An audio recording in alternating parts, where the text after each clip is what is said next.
Hello, internet. Welcome to Nah, I'm kidding. It's just me. This video will probably be a lot different than what I usually post. I mostly wanted to try something else while waiting for Madness Combat Tucker values to be fully updated and open back up, and this seemed like the best solution. Well, since you read the title of this video and willingly clicked on it, you most likely already know what Madness Combat Tucker is. But to those I'd say 3-ish people that clicked on this video who don't know what Madness Combat Tucker is, I'll just clue you in.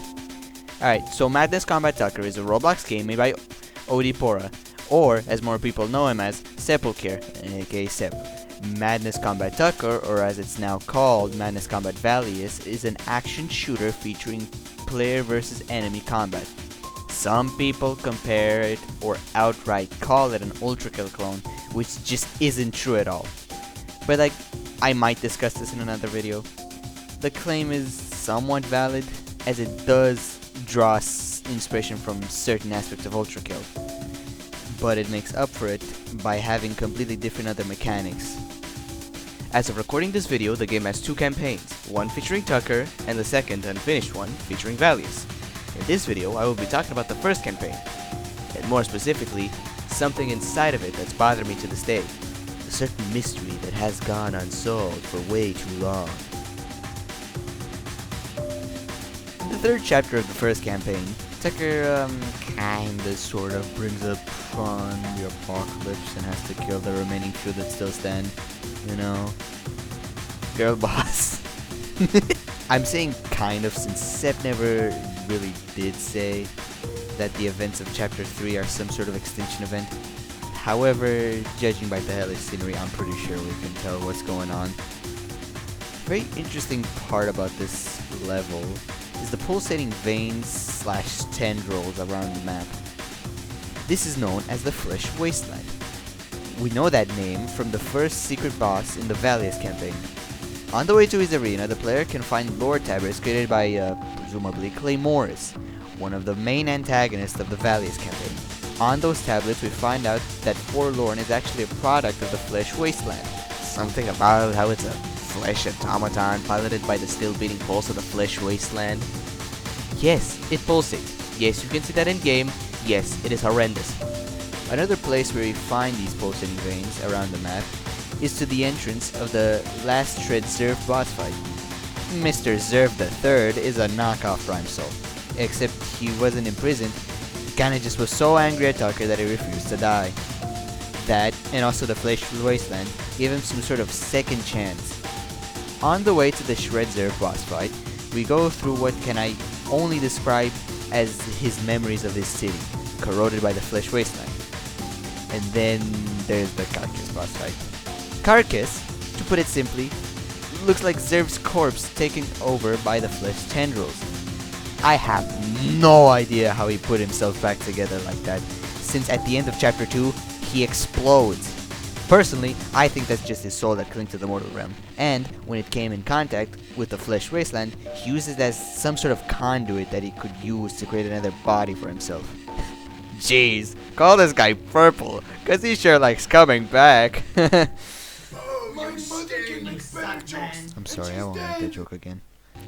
Speaking of dying, let's discuss what caused the apocalypse. Personally, I think killing Ender caused all of this, since in the beginning of 2.4, the world already looks pretty hellish. Plus, after killing him, the world sorta catches on fire. How did the death of Ender cause all of this? I don't know. And there was more of a cool mid-game boss to fight than an actual well-thought-out part of the story. It was also based on some sort of script the famous hacker 1x1x1x1 used. I think, I don't know, don't quote me on that. Personally, I hope Sep drops more lore on Ender. He's barely explained, and he has an extremely underwhelming boss fight, and then kinda just turns to dust and makes the sky red. Speaking of mini-bosses before actual end-of-chapter bosses, the most mysterious boss of the game is the one that appears in chapter 3. All 4 of them. Yeah, here's the thing. Sep kinda had some trouble with adding an intermediate boss for chapter 3, which is why he cycled through 3 to 4 ideas. To my understanding, he first wanted to add some sort of eye boss. We know this due to the comment he made on one of his YouTube videos. In the YouTube version of the cut song Fade, he made a comment stating that originally the Blood Serpent fight was supposed to be a lot different. It would have been a fight against a weird, massive, veiny eye wheel type thing. Veiny, you say? We have heard about evil veins before. The chocolate ice. Clearly, the idea of the Flesh Wasteland was there, and some sort of force that controlled it inside Sep's mind at the time. We'll get back to the eye eventually, so don't forget this guy. And then we got the Dark Worm. We can skip the Dark Worm, it's not really that relevant for now.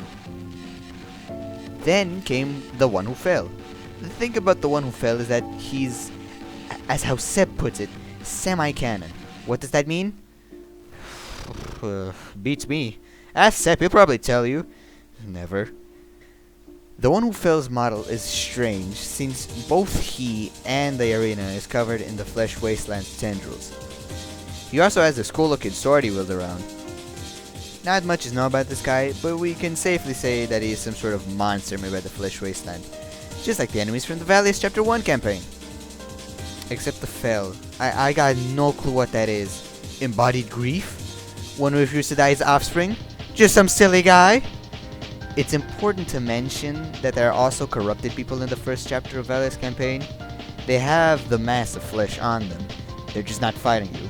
So it proves that whatever this flesh thing is doesn't make everybody that has it completely feral animals. Oh yeah, also the Blood Serpent is there. Mid-boss has no relevancy. Moving on. Alright. What we can gather is that the Flesh Wasteland is some sort of byproduct by the apocalypse that is like some sort of infection.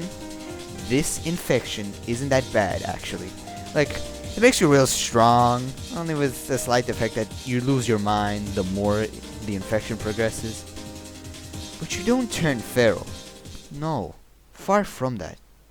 The Flesh Wasteland is a hive mind. Controlled by the Eye Boss! That's right! Think about it. In 3-3, when entering the Ocean of Blood, what do you see? Exactly. Eyes surrounding you. The only boss that kept changing always had the same intro. The eyes. The Eye Boss might not fully be in-game, but the red eyes are a relic of them. When Tucker enters the Ocean of Blood, he probably has gotten too close to the heart of the infection, which is why I believe the One Who Fell was the warrior sent by the Flesh Wasteland to fight you in order to stop Tucker from destroying the infection from its core. The interesting part about this theory is that any other boss that could have been in 3-3 could have worked as some sort of guardian for the heart of the corruption, which brings even more validity to the theory. Alright, let's quickly recap. In Chapter 2, Tucker kills Ender. With Ender's death, the world turns hellish and apocalyptic. Due to this, a new infection has appeared, swallowing anything in its path. This infection has the appearance of fleshy veins that periodically pulsate. Once it finds a host, it quickly latches on and starts growing all over their body. This infection has more stages, with the final one giving the host enhanced strength and vitality at the cost of their free will. Once the subject gets assimilated, it is then ordered by the heart of the Flesh Wasteland, which most likely resides at the bottom of the Blood Ocean. The heart may have the appearance of an eye, / have many eye or eye-shaped features. The core of the Flesh Wasteland is protected by a guardian, an assimilated host with greater strength than any other. It's important to note that while Zerv did get his soul corrupted by the Flesh Wasteland, he did not get his free will taken. Most likely, Zerv used the Flesh Wasteland's properties to give his new form greater strength. I don't know how he did that, to be honest. I guess he's just built different. The Flesh Wasteland has only one goal, and that is to consume everything in its way. Well, that was the video. It was quite the hassle to put together, but I still like how it came out. Too bad it was immediately outdated by what Sep did, because get this, when I started work on this video, he immediately just put out a few leaks of Cride and Fulator. I think that's how I said Crade, whatever. And they have the Flesh Wasteland on them for some reason. What? I just don't understand. They're Chapter 1 enemies, and they have, you know, chapter 3 stuff. Again, I have no clue what Sepp is cooking. This is a classic what is Sepp the cooking moment. But yeah, this theory does have a few plot holes, like how Forlorn, while he is made out of the flesh wasteland, kind of just doesn't try and destroy Claymoris's little village. I call it Claymorisville. It's a nice little nickname I have for it. We're probably gonna get an actual name at one point in chapter 2, but Claymorisville is just nice. It's nicer. It's better. It's cuter. It's I think I got sidetracked. But yeah, that was the video. If you liked it, don't forget to. Wait, hold on. YouTuber moment. Don't forget to smash that like button, subscribe and hit the notification bell for more epic content. Well, that was it. Alright, goodbye.